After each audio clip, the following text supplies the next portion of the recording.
Salut tout le monde, c'est Raito, on se retrouve pour la review du chapitre 165 de Fairy Tail, la quête de 100 ans. Waouh! Mais encore une fois, quel chapitre! L'arc final commence officiellement, mais surtout, ce qui est proposé est juste super intéressant.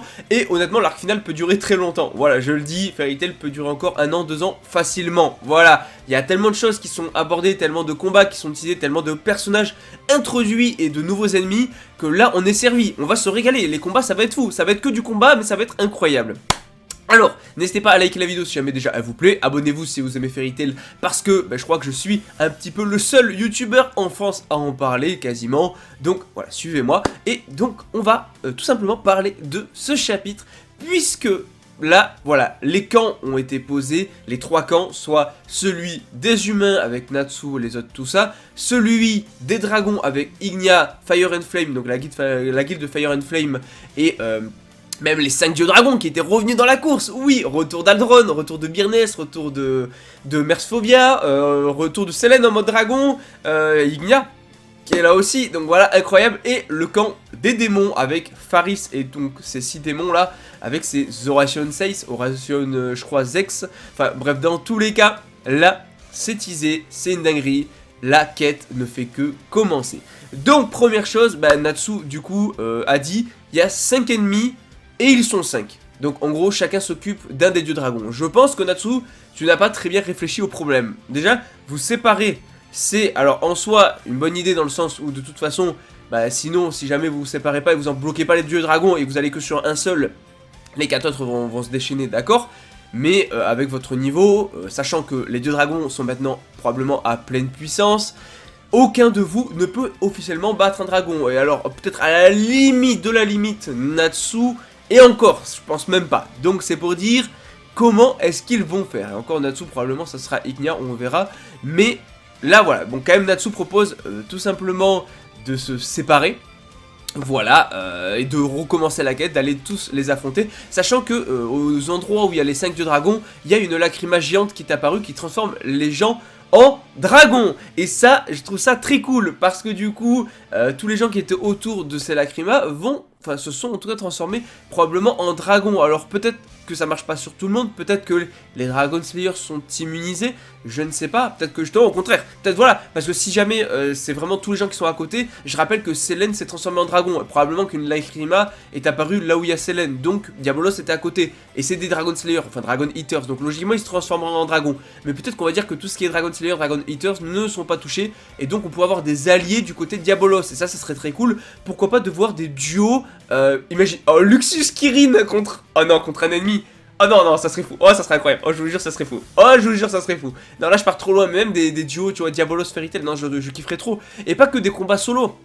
Moi, si on peut avoir des duos, vraiment dans Fairy Tail, il n'y en a pas beaucoup des combats de duo, mais pour moi, les combats d'équipe dans Fairy Tail, c'est les meilleurs en fait, donc ça serait très cool d'avoir ça. Bon, après, soyons honnêtes, c'est impossible qu'ils y arrivent sans recevoir d'aide extérieure, que ce soit Diabolos, les autres membres de Fairy Tail, enfin, peu importe, même des Spriggan, ça serait ouf, enfin, dans tous les cas, il y a de l'aide qui va être apportée, sinon je vois pas comment, juste avec la team principale, ils peuvent gagner, c'est impossible. Maintenant, je m'enflamme peut-être un peu, et ce sera peut-être que des combats en singulier, on verra de toute façon. Natsu qui a fait du coup le lien entre ce que dit Eleftheria et ce qu'a dit Ignia, mais voilà, l'objectif c'est de détruire toutes les lacrymas géantes en espérant que ça annule la dragonification. Sauf que chacune des lacrymas logiquement est positionnée là où il y a un dieu dragon, donc il faudra affronter à chaque fois, en même temps les gens qui sont transformés en dragon, et qui sont à côté, et en même temps sûrement le dieu dragon.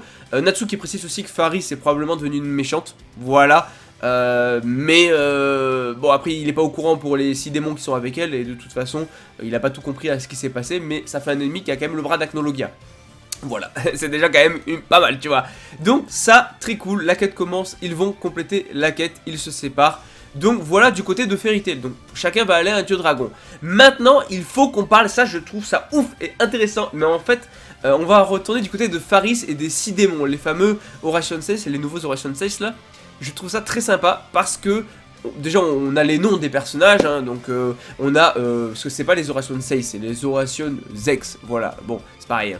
Hein. Donc on a Gaïa, le sorte de mec un peu chelou, un peu démon là, donc ok, pourquoi pas, j'ai envie de dire, on a aussi, donc qui est en mode oui ce monde déborde d'amour. On a aussi Daemon, donc c'est une fille qui est assez stylée, voilà. On a Bird, bon son nom est pas très recherché, ça veut dire oiseau en anglais, c'est un oiseau, voilà tout simplement. Et on a Blade, donc qui sûrement utilisera une lame, donc il peut peut-être combattre éventuellement Suzaku, ça pourrait être intéressant s'il affrontait Suzaku, ou bien s'il affrontait un mage de Fairy Tail, Grey avec une épée éventuellement de glace, ça pourrait être cool aussi. On a Gate, voilà, il est stylé.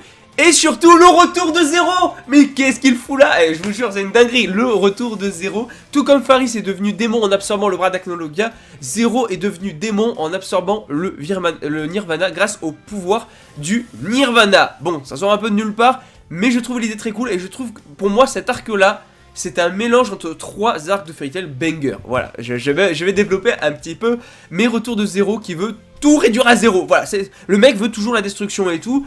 Et forcément, il veut tout détruire. Même Faris, il veut la détruire une fois que ça sera fini. Et il fait ce qu'il veut. En fait, il n'y a pas de... Voilà, il obéit pas forcément à Faris et tout. Il fait un peu ce qu'il veut.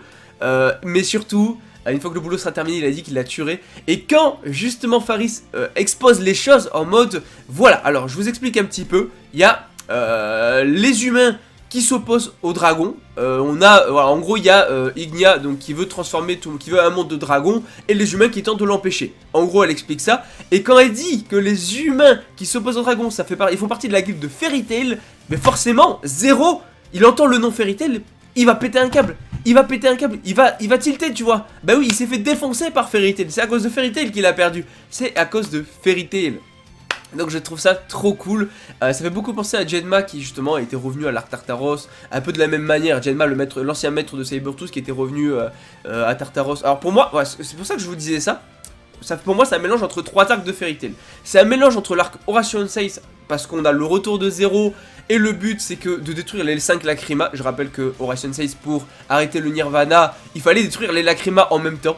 Voilà, ça sera peut-être pas en même temps là, mais le délire il est même plus retour de Zero, donc voilà, je veux dire c'est vraiment Horation 6 2.0, mais en même temps c'est un mélange de Tartaros, je trouve, avec les 6 démons, voilà, avec les démons, là c'est pas les démons de livre de Zélef, mais les démons du coup de livre de Faris, donc c'est pour moi un mélange entre Tartaros aussi, plus tu vois le retour de Zero en démon qui fait penser au retour de Genma à Tartaros aussi en mode démon, et un mélange avec du coup bien sûr Alvarez, la guerre contre Acnologia, mais qui est remplacé ici par Ignia et Fire and Flame qui remplace un peu entre guillemets l'Esprit Gun vite fait. Donc pour moi c'est un mélange entre Horation 6, Tartaros et Alvarez. C'est 3 arcs qui sont des chefs-d'œuvre, donc en soi j'ai très hâte de voir ce que ça va donner. Mais ça peut durer très longtemps puisque justement à la fin en fait du chapitre excusez-moi, on a oula je vais y arriver, on a Lucie qui débarque, donc qui se fait attaquer par plein de villageois qui sont transformés en dragons, puisque je rappelle que oui, les Lacrima transforment les gens en dragons, et donc du coup il y a plein de gens non Dragon Slayer qui sont transformés en dragons, et qui sont assez puissants tu vois, mais surtout, ça va être intéressant parce qu'elle va affronter Caramil, qui est la fille qui est toujours avec le dieu dragon de l'eau, qui elle aussi s'est transformée en dragon, et qui est en mode je pardonnerai pas à ceux qui visent Suijin Sama. Donc un petit combat, Lucie Caramil, sous l'eau. Est-ce qu'on n'aurait pas le retour d'Aquarius? Est-ce qu'on n'aurait pas retour de Brandish et peut-être du coup un Lucie Brandish? Ça peut être intéressant. Ça peut être intéressant. Brandish qui a trouvé la clé, ou je sais pas, en tout cas, ou Brandish qui a trouvé la clé, il l'envoie genre discrètement dans l'eau ou je sais pas quoi pour aider Lucie. Parce que Lucie sous l'eau, ok, elle a la Stardust Aquarius, peut-être qu'elle vaincra juste Caramil avec la Stardust Aquarius, mais je veux dire, si c'est le dernier arc, la clé d'Aquarius sera probablement dans cet arc-là. Et donc, là, je veux dire, c'est la zizanie un petit peu partout. Donc, c'est un petit peu le moment pour ramener Brandish. Surtout que Brandish était justement arrivé, en fait, à l'arc Mersovia la première fois. Donc, pourquoi pas. En tout cas, voilà, chapitre excellent, très hâte de voir la suite. Et on l'oublie pas, Fairy Tail, c'est la vie.